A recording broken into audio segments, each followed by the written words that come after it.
Welcome to the Genius Factory. Enjoy the video.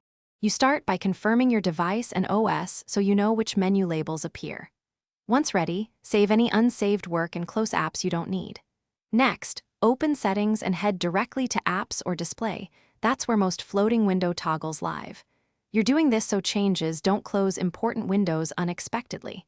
Make sure to watch for manufacturer UI layers, Samsung, Xiaomi, and stock Android list floating controls in slightly different places. You now locate the specific app causing the floating window. Tap the app entry, then choose Permissions or Advanced Options and find Display over other apps or similar wording. That's the permission that creates floating overlays.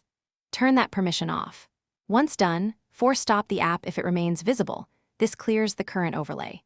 If multiple apps produce floating windows, repeat these steps for each one so you fully remove persistent overlays and reclaim screen space. Reboot the device to ensure any remaining floating overlays are cleared from memory. Then make sure accessibility settings or lock screen styles aren't re-enabling overlays. Some launchers or accessibility tools restore them. Test by opening the apps that previously floated. If the problem persists, recheck that Display over other apps is off and force stop or uninstall recent apps. Troubleshooting tip: if an overlay prevents tapping settings, enable Safe Mode to remove third-party. Thanks for watching. If you found this helpful, don't forget to like and subscribe.